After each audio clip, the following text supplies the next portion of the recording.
Look what just came off the truck. A small couples coach that weighs less than 3,700 pounds and has a nice sized bathroom. Welcome to HBRV Lifestyle. They call me the Honey Badger because I give it to you straight and transparent about the RV business. This is the 2024 Forest River Cherokee Wolfpup 16 FQW, and that's a mouthful. This has always been a really neat floor plan, but the one thing about Wolfpup is they put a lot of options on it that other manufacturers don't to enhance your camping experience. If this is the first time that you've seen one of my videos, I do about 8 to 10 minute walkthrough of the travel trailer discussing everything, and I don't do any special effects or weird editing or any sound effects. So let's get started. Now with these small little trailers, they come with one 5-gallon propane tank, an area for 2 group of 24 12-volt batteries.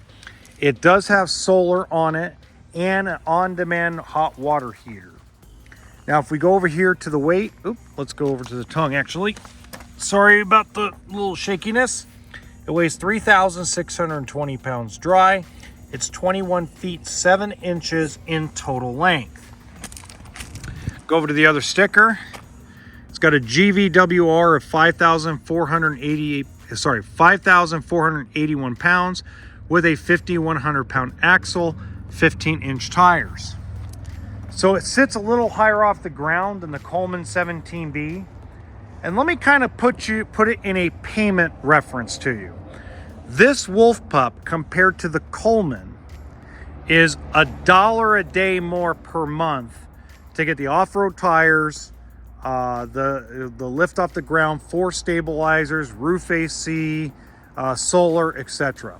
This also has an outside shower, black tank flush, spare tire, backup camera, and it has a big power awning with also an electric refrigerator outside. So this is their camp kitchen.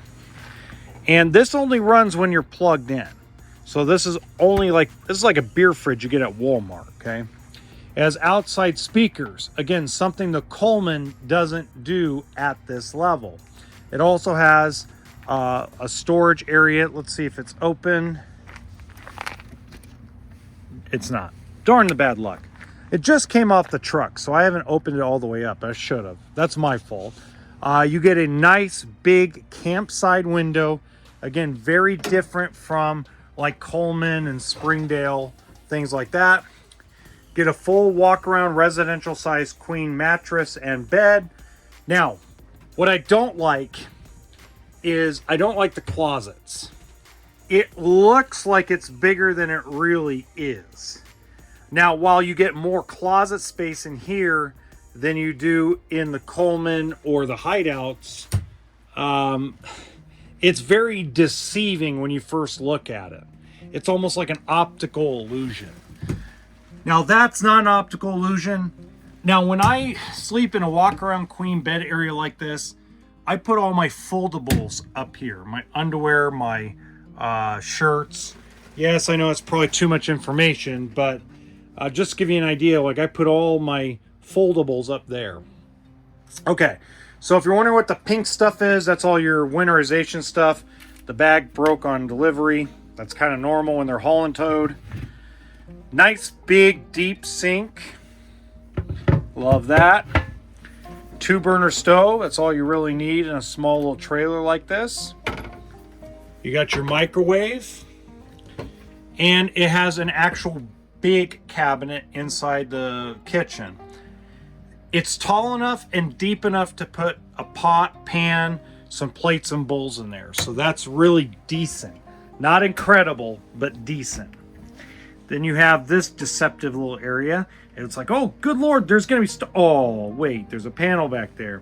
It's because that's access to your plumbing, water pump, stuff like that.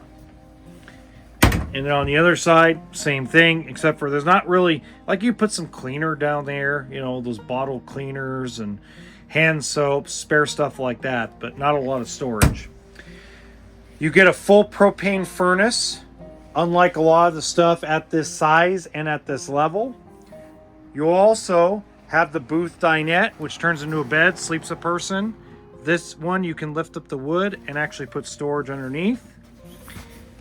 And this one, same thing. So you actually could put storage under both booth areas now. That's pretty cool. This is a very wide, deep cabinet here for more storage. Excelente. And then everybody's going to this fridge. The deep 12-volt refrigerator. Now I'm good with this. I'm not upset by this at all, because I've gotten used to the 12-volt fridge. It's still not my favorite. My favorite fridge is still the propane electric. That's my favorite.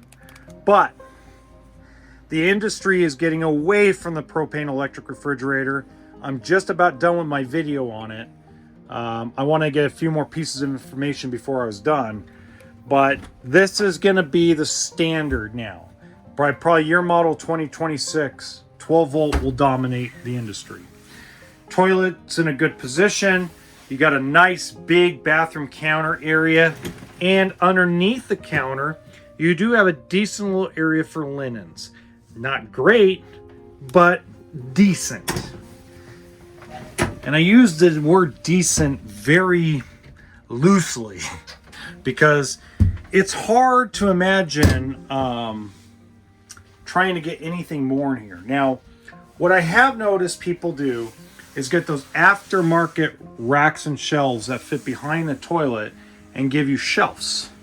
So you can put more towels and sheets and stuff. Full shower with a mini tub. So it's not a wet bath. Now, if you have any questions, you can leave them in the comments section, or you can contact me directly through my social media platforms that are in the description box below. Also, hello, in the top right hand corner of this video, you're going to see another really cool small travel trailer that might fit in your driveway.